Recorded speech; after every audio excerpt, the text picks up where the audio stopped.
Tiene que ser así, ¿no? A ver, digan, háblenme sobre la alcalinidad. ¿Qué es la alcalinidad, Tatiana? ¿En qué consiste la alcalinidad?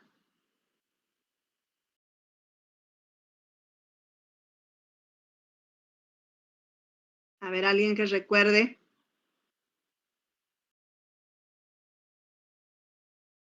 Chicos, esas definiciones tienen que estar ahí a la orden del día, como se dice, ¿no?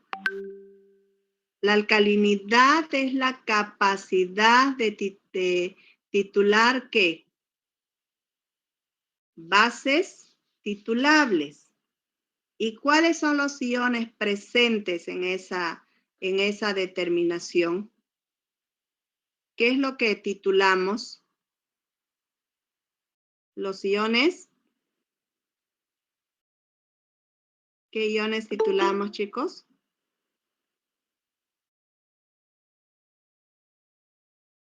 Los iones. Hidroxilo. Oxidrilos. ¿Qué más? Los carbonatos. Los carbonatos. ¿Qué más? Bicarbonato. Y los bicarbonatos. Eso. Entonces, en este caso tenemos carbonatos, bicarbonatos e hidroxilos, ¿no? Eso es lo que vamos a titular. ¿Y qué relación tiene la concentración de la solución titulante con el analito presente en la muestra? ¿Puedo titular con cualquier concentración? ¿O por qué titulo con una concentración tan baja?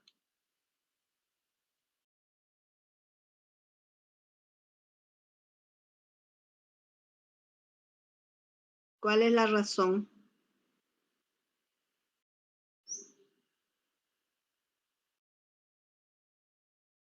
Hola.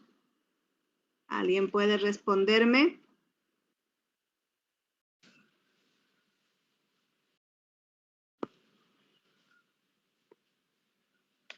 Fíjense que la concentración de los analitos tiene mucho que ver con la solución titulante o valorante, ¿verdad? O sea, no puedo yo titular con una solución 0,1 normal, por ejemplo, en este caso de ácido sulfúrico, para titular las bases titulables, porque con una gota o 2 gotas de pronto ya llegaría rápidamente al punto final y no podría determinar con certeza la concentración real que tiene ese analito. Por esa razón es que utilizamos soluciones bastante diluidas de ácido sulfúrico 0,02 normal, de hidróxido de sodio 0,02 normal, que es para la acidez también, ¿no? Entonces, porque la relación que hay entre el analito presente y la solución titulante es directamente proporcional. A mayor concentración, tendríamos que usar, o mejor dicho, a mayor concentración de analitos, tendríamos que usar una solución más concentrada de la solución titulante. A menor concentración de analitos, utilizaremos también menor concentración de la solución titulante. ¿De acuerdo? Entonces, eso es muy importante tomar en cuenta. Fíjense que en la determinación del DQO, cuando hicimos la determinación del DQO, por ejemplo, les decía que en algún momento, si por ejemplo el método permanganométrico, o sea, no tenemos a la mano, qué sé yo, generalmente lo que siempre hace falta es la ferroína. No tengo el ferroín a la mano, entonces, ¿qué puedo hacer? Puedo utilizar el método permanganométrico, pero si la concentración de la cantidad de materia orgánica presente en la muestra es demasiado alta, de pronto con una solución muy diluida, rápidamente se va a decolorar.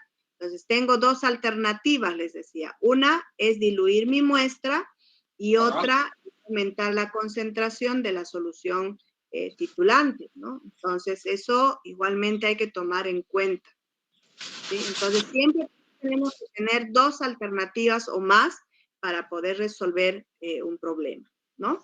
Bien, hoy día entonces vamos a hablar de los sulfatos, ¿ya? ¿Quería preguntar algo, Carlos?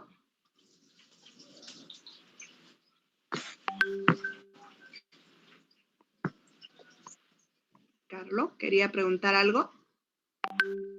Ya. Bueno, vamos a la... Ay, ¿qué pasó?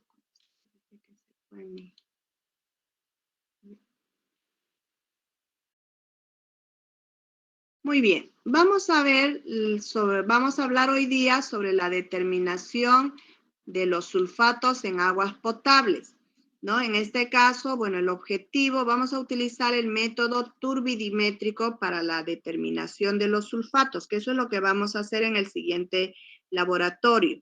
Entonces, para ello, ¿qué vamos a...? Bueno, en este caso vamos a determinar el contenido de sulfatos a fin de determinar la relación de sulfatos de sodio versus la concentración de carbonatos de sodio. No olvidemos que en el agua potable generalmente todos los analitos las hemos ido midiendo referente a los carbonatos, ¿no? A los carbonatos de sodio, los carbonatos de calcio, ¿no? Que son los que están presentes. Entonces, en este caso, fundamentalmente por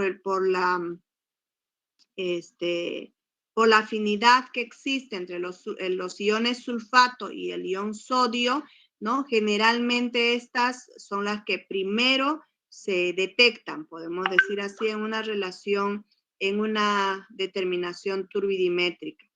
Entonces, en este caso, para determinar, por ejemplo, los sulfatos, tenemos los métodos colorimétricos, los métodos turbidimétricos, tenemos los métodos gravimétricos, si la concentración fuera muy alta, y los métodos titulométricos. Acuérdense que en los tipos o en los métodos de determinación, dependiendo de la concentración que tienen los analitos, podemos elegir el método, el primero, cuando la concentración es muy baja, se usa el método colorimétrico. Cuando la concentración es regular, se usa el método titulométrico. Y cuando la concentración del analito es muy alta, se puede usar el método gravimétrico, ¿no? Ese es el orden que tomamos en cuenta para hacer la determinación. Es lo que les comentaba en la clase pasada, en la determinación de cloruros, por ejemplo, les decía que cuando se hace, por ejemplo, una determinación de cloruros en aguas de caldero, por ejemplo, ¿qué es lo que se hace? Como se hace el retrolavado de los iones, mejor dicho, de los, ahí se me ha ido el nombre,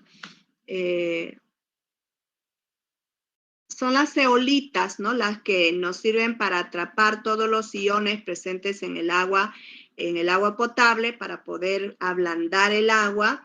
Entonces, esta en un momento determinado se satura y ya no tiene capacidad para retener más iones. Entonces, en ese momento lo que se hace es regenerar, ¿no? Ese tanque de zeolitas.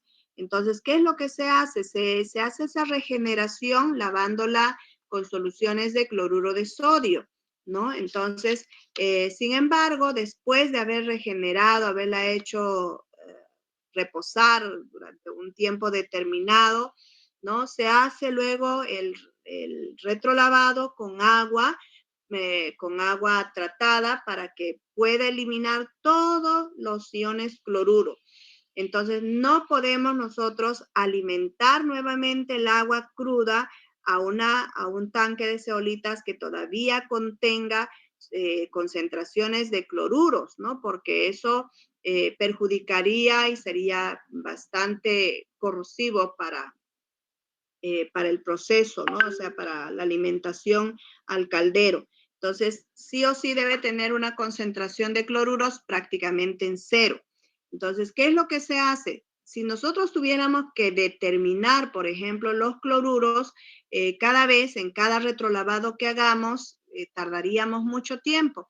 Entonces, lo que se hace básicamente es una prueba cualitativa, como les había explicado en clases, ¿no? Simplemente, por ejemplo, si nosotros le echamos unas gotitas de nitrato de plata a ese retrolavado que se haga, si todavía se mantiene de color blanco lechoso, significa que hay presencia de cloruros. Y si no, ya tendríamos que pensar que se eliminó. Entonces, de todas formas, hay que hacer ya en la última etapa, sí se hace la determinación cuantitativa de los cloruros, ¿no? Entonces, así como acabo de explicarles, ese mismo proceso se hace para varias determinaciones. Por ejemplo, en la determinación del hierro en minerales, se hace eso mismo, ¿no? En la determinación de varios metales, para preparar la solución y llevarla, por ejemplo, a un equipo de absorción atómica, se hace todo ese proceso. O sea, se eliminan las interferencias para determinar expresamente el analito que estamos queriendo detectar, ¿no? Entonces, eso es lo que se hace básicamente. En este caso, por ejemplo, en los sulfatos, también podemos hacer un análisis cualitativo de la misma forma. Ustedes van a notar, por ejemplo, cuando hagamos la determinación, adiciónenle unos cristales de cloruro de bario al agua potable, sin todavía sin necesidad de hacer un tratamiento previo. Verán que cuando se le adicionan los cristales de cloruro de bario se disuelve. Si esta se torna lechosa, definitivamente esa muestra tiene sulfatos. Es una forma de determinar cualitativamente si la muestra tiene sulfatos. Entonces ya cuando vemos nosotros, esta muestra tiene muchos sulfatos, entonces, ¿qué método me corresponde utilizar? Utilizo el método, eh, eh, colorimétrico, utilizo el método titulométrico o utilizo el método gravimétrico. O sea, dependerá en este caso de ese análisis cualitativo previo que se realiza para finalmente decidir qué método utilizar. ¿Está bien?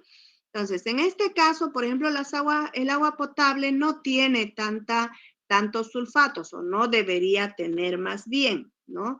Entonces, lo que hacemos en este caso es aplicar un método colorimétrico. Sin embargo, les había pedido que llevaran una muestra de aguas minerales. Esta agua, la cabaña, por ejemplo, tiene muchos sulfatos. Si ustedes leen la etiqueta, notarán que tiene algo de 1.300 partes por millón, creo, de sulfatos. Por eso es que esta nos sirve como laxante, ¿no? Entonces, aquellas muestras de agua que tengan muchos sulfatos sirven como laxantes. Por eso que las aguas minerales, por ejemplo, si analizamos ellas, naturalmente tienen bastantes sulfatos, sulfuros, o sea, es grande la concentración. Es por eso que mucha gente a veces va a esos baños térmicos o a tomar esas aguas termales justamente para purgarse, ¿no? Es una purga natural que hace, ¿no?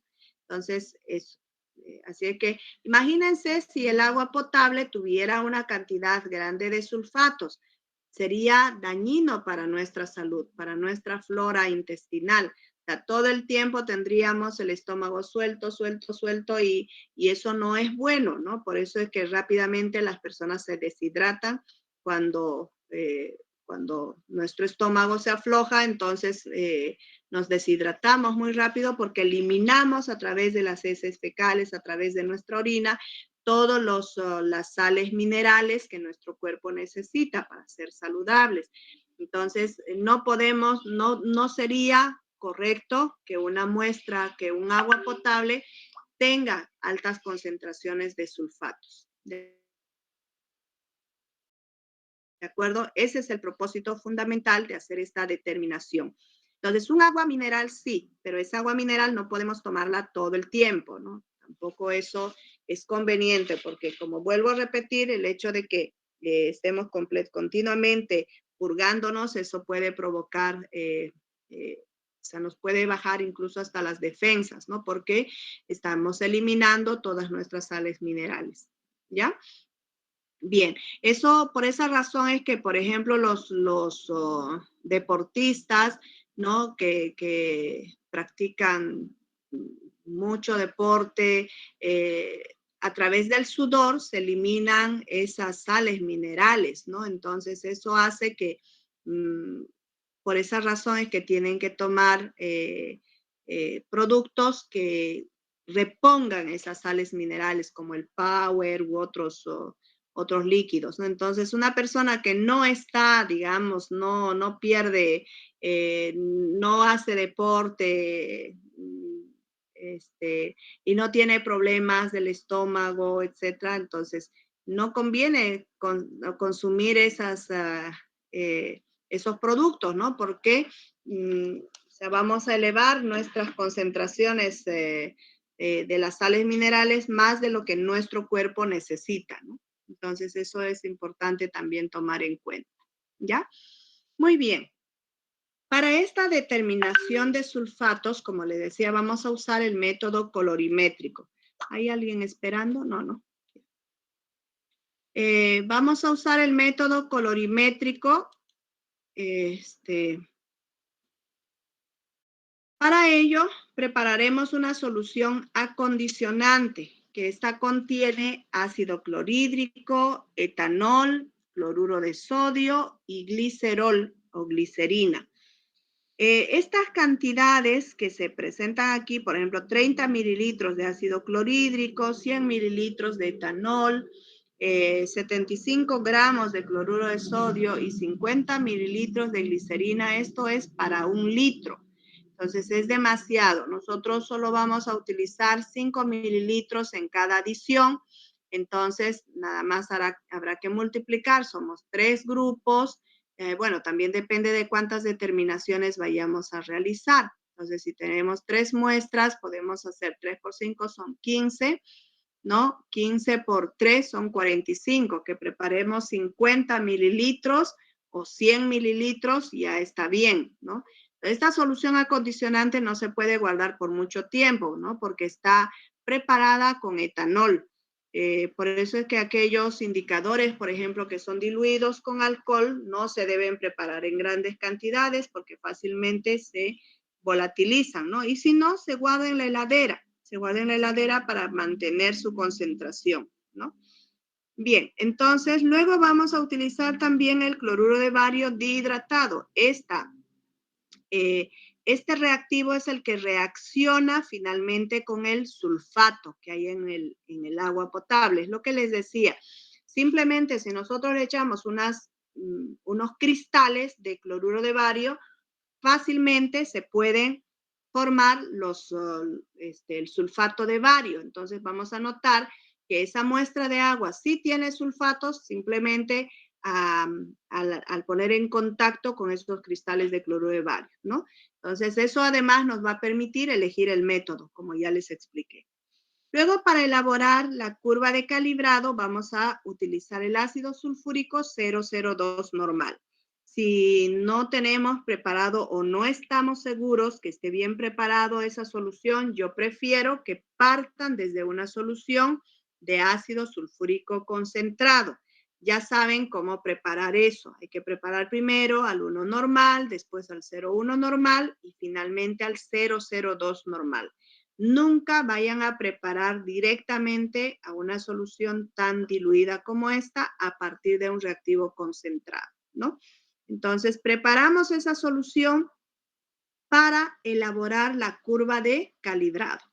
Entonces, en este caso, lo que vamos a hacer es, por ejemplo, en este caso, ¿cuánto vamos a elaborar una curva de calibrado por grupo?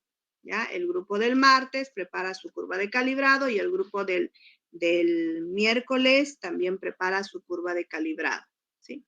Entonces, en este caso, lo que vamos a hacer es, primero vamos a pipetear 100 mililitros de muestra o una alícuota diluida. Recuerden que en este caso, cuando la concentración, por ejemplo, es muy elevada, habrá que diluirla la muestra. Podemos hacer una dilución 1:2 o podemos hacer una dilución 1 en 10, ¿no? Dependiendo cuán concentrada sea la solución. Por ejemplo, es de esa agua de la cabaña, sí o sí hay que hacer una disolución, ¿no? Porque no va a caber dentro de nuestra curva de calibrado. La idea es que en la curva de calibrado justamente caigan las concentraciones de sulfatos que tenga la muestra problema. Si esa concentración fuera más elevada, estuviera fuera del rango de la curva de calibrado, sí o sí hay que diluirla. No podemos extrapolar los datos. Ingeniera, Solo podemos interpolar, ¿sí? una consulta. Usted está diciendo que se diluye. ¿Cómo sabemos en qué punto hay que diluirlo? O sea, ¿qué concentración? ¿O es a ojo nomás? No, no es al ojo. Por eso decía, en este caso, por ejemplo, cuando ustedes le ponen los cristales de cloruro de bario a la solución, y es más, quiero que hagan esa prueba para que sepan qué disolución tendrían que tomar en cuenta. Entonces, generalmente, si es un producto como este, por ejemplo, del agua de la cabaña, en la etiqueta está su concentración de sulfatos. Entonces, si digamos tiene 1.300 partes por millón de sulfatos, y la curva de calibrado que vamos a elaborar solamente va hasta las 500 partes por millón, definitivamente hay que hacer una disolución, no de 1 en 2 porque tampoco cabría, ¿no? Tenemos 1.300, entre 2 serían 650 partes por millón, todavía estaría fuera del rango. Entonces tendríamos que hacer una disolución por lo menos de 1 a 3 o de 1 a 4 para estar más seguros y que esté dentro de la curva de calibrado. Ahora, si es una muestra desconocida totalmente, que no sé cuál es la concentración, entonces en ese caso, bueno, primero parto de una disolución 1 en 10, y si veo que se llama la absorbancia es bastante alta, entonces definitivamente en ese caso tendré que bajar drásticamente esa disolución, ¿no? Digamos, hacer una disolución 1 a 10, ¿no? Entonces, con pruebas desconocidas se hace de esa forma, ¿de acuerdo? Entonces, o en caso contrario, la otra alternativa también es ampliar un poco más la curva de calibrado, porque no podemos hacer demasiada disolución tampoco. Por ejemplo, si yo hago una disolución de 1 en 100 y la voy a llevar al espectrofotómetro, de pronto eso me va a, voy a perder un poco de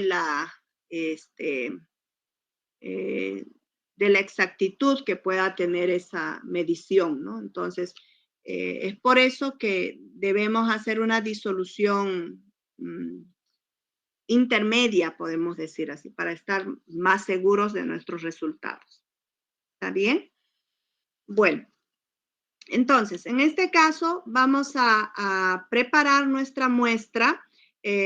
Primero sí se debe elaborar la curva de calibrado, ¿no? Entonces, pero vamos a ver, con este mismo procedimiento se hacen la preparación de muestras para elaborar la curva de calibrado. O sea, vamos a pipetear, en este caso, 100 mililitros de muestra, pero en este caso prepararemos concentración con concentraciones conocidas, ¿no? Para la curva de calibrado. Vamos a ver cómo se hace el tratamiento del agua, de la muestra de agua. Pipeteamos los 100 mililitros de muestra, transferimos a un vaso de precipitados, adicionamos 5 mililitros de solución acondicionante. ¿Para qué se le adiciona esta solución acondicionante? Para mantener en suspensión el precipitado del sulfato de bario que va a precipitarse al adicionar el cloruro de bario. Entonces, primero lo acondicionamos la solución, ¿no? La mezclamos aproximadamente durante unos 3 minutos, lo agitamos y luego le adicionamos el cloruro de bario. Debemos haber pesado aproximadamente 0,1 gramos de cristales de cloruro de bario y le adicionamos a la muestra, ya la solución que fue previamente preparada con la solución acondicionante. Entonces, al hacer eso, casi inmediatamente debemos llevarla a leer. Se darán cuenta que después, o sea, quiero además que hagan la prueba de esa forma. ¿Qué ocurre si, por ejemplo, nosotros leemos dentro de los 5 minutos, después de haber agitado la solución, esperamos, o sea, dentro de los 5 minutos hacemos la lectura. Y después de los 5 minutos hagan nuevamente la lectura. Verán que la diferencia es bastante grande. Entonces, por esa razón se recomienda, al menos cuando hacemos la curva de calibrado, la medición tiene que ser casi de inmediato. O sea, agitamos y de inmediato se lleva a leer. Porque a pesar de que tenga la solución acondicionante, siempre tienden los cristales de sulfato de bario a decantarse. Y aun cuando lo agitáramos otra vez, ya no tiene esa misma estabilidad, ¿no? Entonces, es por esa razón que se debe hacer la medición casi de inmediato, ¿ya? Entonces, en este caso, bueno, se deja reposar, dice, durante 4 minutos, o sea, dentro de ese lapso de tiempo podemos hacer la lectura, pero no más. Si leemos después de ese tiempo, seguramente vamos a tener otros resultados y quiero que hagan esa prueba, ¿ya?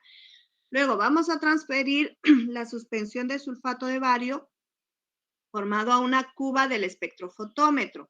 Y esta se lee a una longitud de onda de 420 nanómetros, ¿sí? Entonces, antes de hacer la preparación de nuestras muestras, ya debemos dejar calentando el espectrofotómetro, ¿no? O sea, no calentando, sino debe estar encendido el espectrofotómetro para que ésta pueda alcanzar estabilidad en la lectura. Porque si nosotros ya tenemos todo listo y recién encendemos el espectrofotómetro hasta que se calibre, hasta que lo regulemos y todo eso, va a pasar un tiempo y nuestra solución va a estar en reposo más tiempo de lo necesario. Por eso es que antes de empezar a preparar las soluciones y todo, ya hay que encenderla. Ni bien entremos al laboratorio, ya hay que encender ese espectrofotómetro para que se mantenga estable, ¿ya? Eso entonces, y leemos la absorbancia, ¿no? En este caso. O podemos leer también la transmitancia, ¿no? Entonces vamos a hacer la lectura de ese modo. Entonces aquí hacemos la medición de los 100 mililitros, le echamos la solución acondicionante, eso sí. El agitador magnético debe tener la misma velocidad para todas las soluciones que vamos a preparar, no solamente en la curva de calibrado, sino también para la solución problema. Ya tenemos un agitador calentador. Bueno, en este caso no necesitamos calentar la solución, solo necesitamos agitarla. Entonces, aproximadamente a unas 500 revoluciones por minuto se hace el agitado. Buscamos un valor intermedio donde este magneto no empiece a saltar, ¿no? Cuando está a mayor velocidad de la necesaria, el magneto empieza a saltar, entonces, y a salpicar también fuera del vaso. Entonces, lo que tenemos que evitar en lo posible es eso. Mejor si utilizan, por ejemplo, un matraz de Erlenmeyer, ¿no? Es mucho mejor para evitar que la solución salpique fuera, ¿no? Entonces, hecho eso, ¿no? Agitamos en primer lugar con la solución acondicionante unos 3 minutos y después adicionamos los cristales de cloruro de bario y la ponemos a agitar durante 1 minuto aproximadamente. Y de inmediato llevamos a leer en el espectrofotómetro a una longitud de onda de 400 nanómetros para la absorbancia, ¿ya? Entonces, de la misma forma, si tal cual acabamos de describir, se hace también para la curva de calibrado. Entonces, en la curva de calibrado, ¿qué es lo que vamos a hacer? Vamos a preparar soluciones a partir de una solución de ácido sulfúrico 002 normal, ¿no? En este caso, fíjense que podemos transformar las soluciones 002 normal a partes por millón. Entonces, ¿qué tenemos en este caso? Una solución 0,02 normal de ácido sulfúrico, ¿a qué es igual? Serán 0,02 equivalentes gramo, ¿no? A ver si alguien hace el cálculo antes y quiere ganar puntos.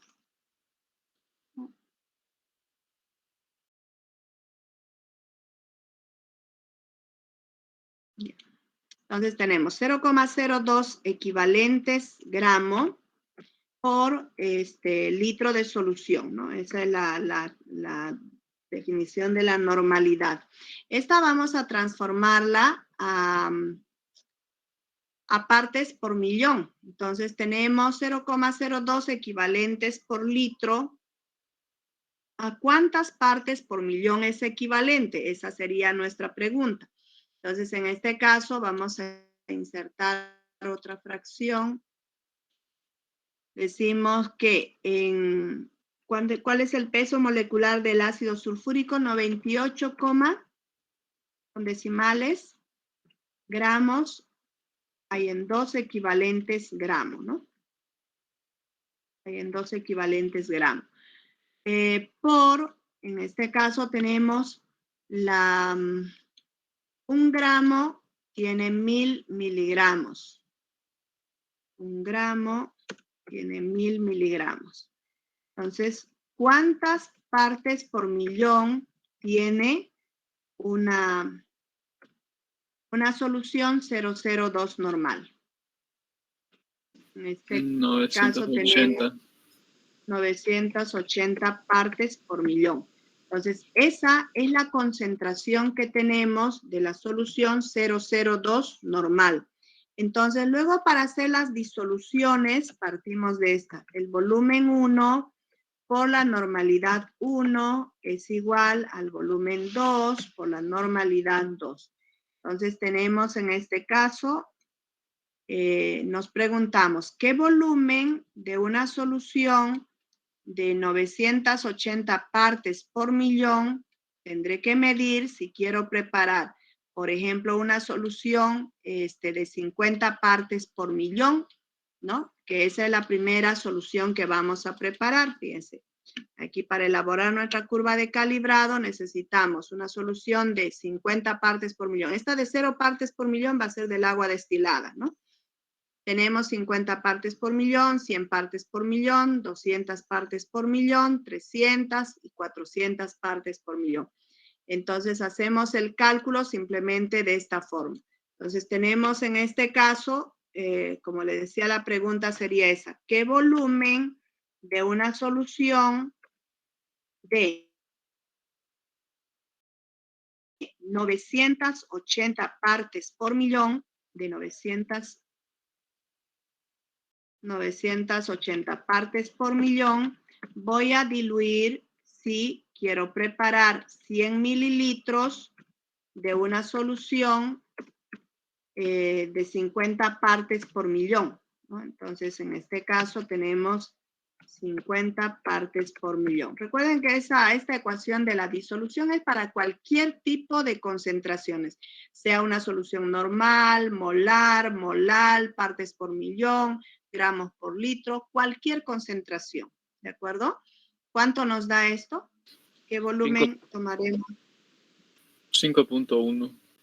5.1. Entonces, esos 5.1, así van a ser los cálculos para cada una de estas soluciones, para que sepan cómo preparar la solución. Aquí le van a poner el volumen de ácido sulfúrico, aquí entonces serían 5.1 mililitros de una solución de 980 partes por millón. Vamos a medir para preparar una solución de 50 partes por millón. Y así vamos haciendo el cálculo para 100, 200, 300, hasta 400 partes por millón, ¿sí? Entonces, con estas soluciones preparadas ya, fíjense que ya tenemos concentraciones conocidas. ¿Qué hay que hacer? Le vamos a adicionar la solución acondicionante a esta solución.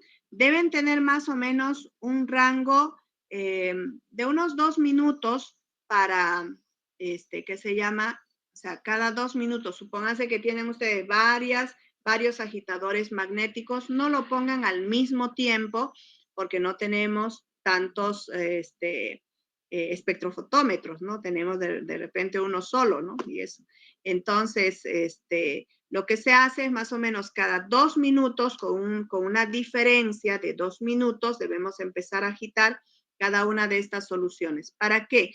Para que esos 2 minutos, o mejor si 5, puedan ustedes tener el lapso de tiempo necesario para hacer la medición, para calibrar el espectrofotómetro y leer a la concentración de 50 partes por millón. Luego hacen la otra calibración, mientras van haciendo esa medición, ya van agitando, ¿no? Pero fíjense que ese tiempo no es suficiente, ¿no? Porque tenemos que agitar 3 minutos con la solución acondicionante, 1 minuto con la solución, con el cloruro de bario, son 4 minutos. Entonces, más la lectura, serían unos 6 minutos más o menos aproximadamente. Entonces, ese lapso, ustedes distribuyanla de modo tal que hagan las mediciones de inmediato. Tampoco es que se tarden, cada media hora lo voy a hacer mejor, ¿no? No, mejor si lo hacemos todo, se preparan todas las soluciones, se hacen batería y luego se van agitando con la solución acondicionante, ¿no? Dándole ese lapso de tiempo. A eso se le llama también,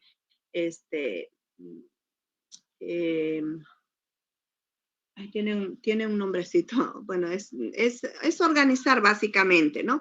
Entonces, ¿cuánto tiempo voy a tardar? O sea, tomando en cuenta tiempos y movimientos, debo esperar, digamos, 6 minutos más o menos es el lapso que debo esperar para agitar, para medir. Entonces, para hacer mi otra medición, no voy a esperar, pasaron los 6 minutos y recién voy a empezar a batir, no, sino tomen el tiempo casi, digamos, unos 3, 4 minutos y de inmediato ya van batiendo el otro. En los 4 minutos ya van batiendo el otro. Entonces, para que puedan leer casi de inmediato, ¿sí? Y tener todas las lecturas a la misma temperatura, a la misma presión, o sea, todo, o sea, cuanto menos variables intervengan, mucho mejor. O sea, que mantengamos todo parejo, y tengamos buenos resultados. Entonces, aquí, por ejemplo, ustedes tienen estos valores. Con estos valores, ¿qué vamos a hacer? Ustedes esto lo tienen que medir, ¿no? Esto lo van a medir mañana. Solo para ponerles el ejemplo, aquí voy a hacer la curva de calibrado. Con estos resultados, ¿qué hacemos? Nos vamos a Excel y hacemos nuestra curva de calibrado.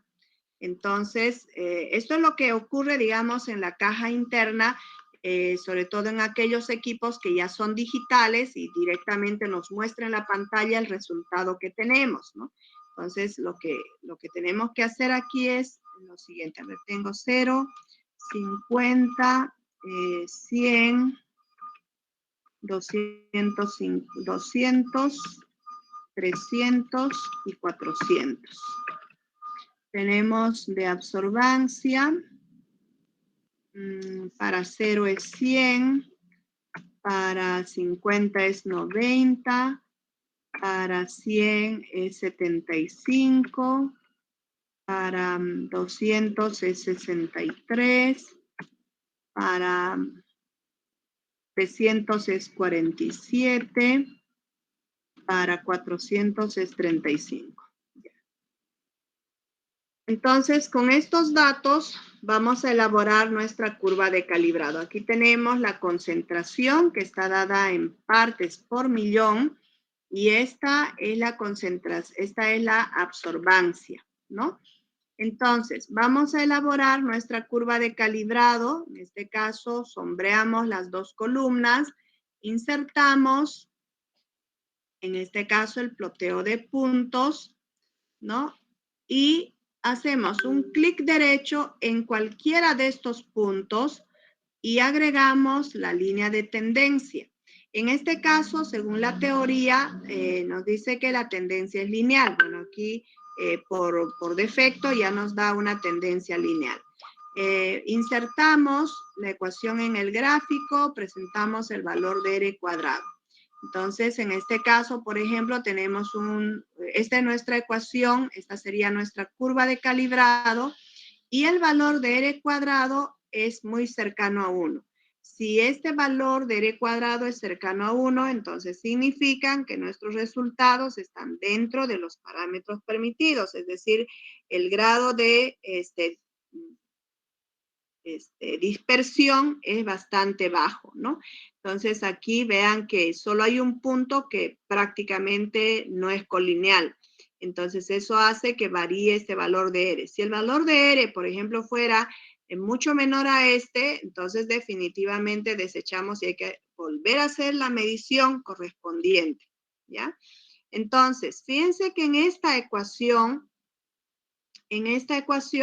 ya tenemos la ecuación de la curva de calibrado. Entonces, supónganse que nuestra lectura de la muestra problema, por ejemplo, aquí nos dice que se leyó una absorbancia de 37. Entonces, ¿qué significa eso? Como tengo una absorbancia de 37, esta curva que tengo aquí, a ver, esto lo voy a copiar. A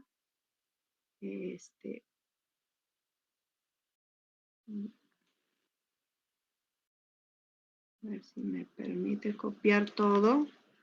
Control C. Control V. Ya. Tenemos en este caso ya la ecuación de la curva de calibrado. Entonces, lo que vamos a hacer, por ejemplo, si nuestra muestra problema tiene una absorbancia de 37, esta variable Y, ¿qué mide? Mide realmente la absorbancia. Esa que es igual a menos 0,160 multiplicada por X. Esa X que viene a ser la concentración en partes por millón del analito, más 96,407. Entonces, en este caso, con esta ecuación que tenemos, si conocemos nosotros la absorbancia, bastará sustituir en esta ecuación la absorbancia por 37, ¿no? La vamos a sustituir por 37 y podemos encontrar la concentración de sulfatos que tiene nuestra muestra.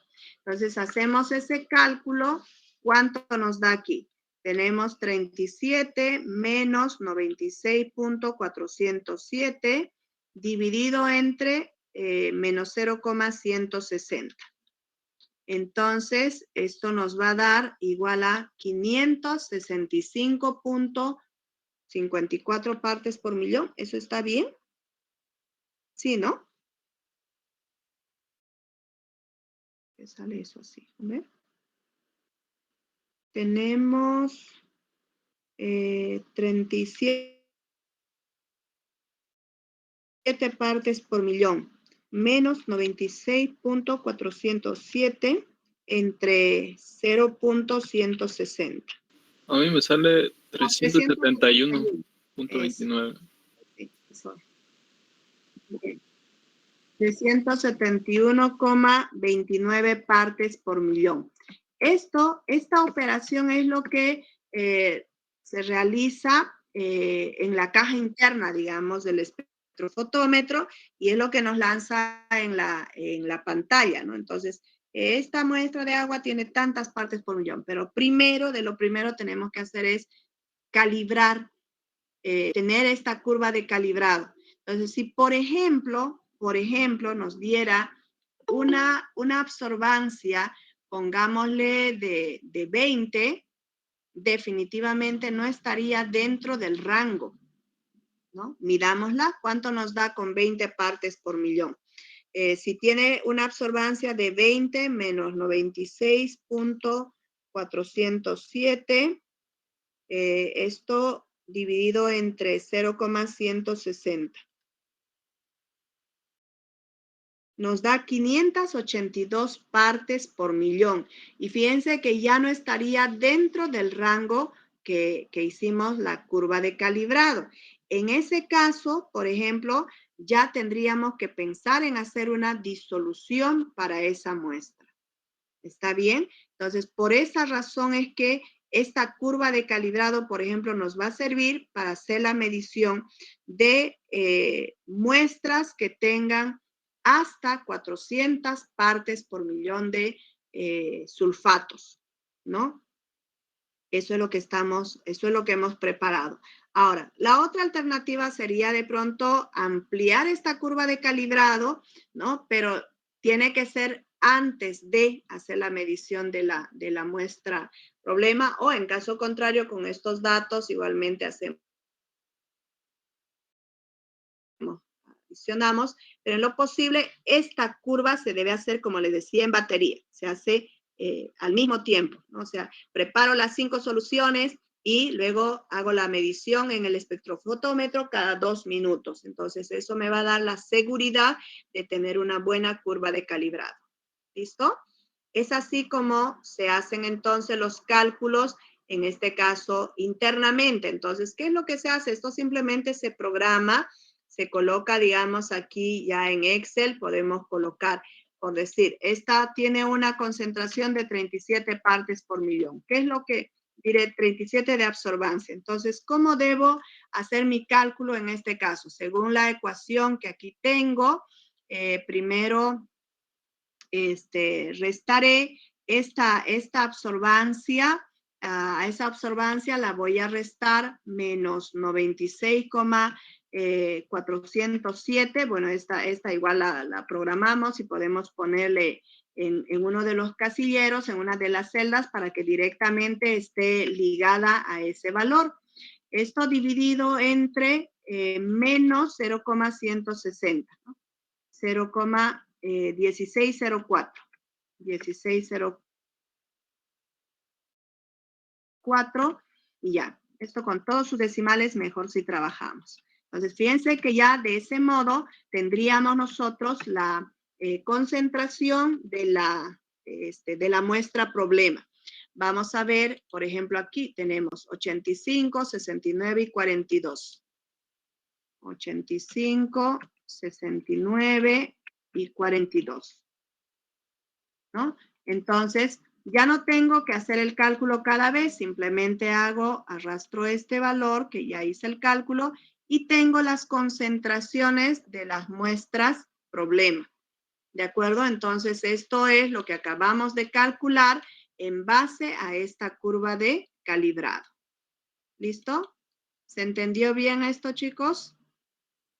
Entonces, de ese modo, el día de mañana, si no hay más problemas, espero que ya no hayan más bloqueos, podemos hacer esta curva de calibrado con los que les toque mañana, ¿no? Preparamos las soluciones y ustedes deben hacer esta lectura de la absorbancia, ¿ya? Entonces, ya les voy a enseñar en el laboratorio cómo hacer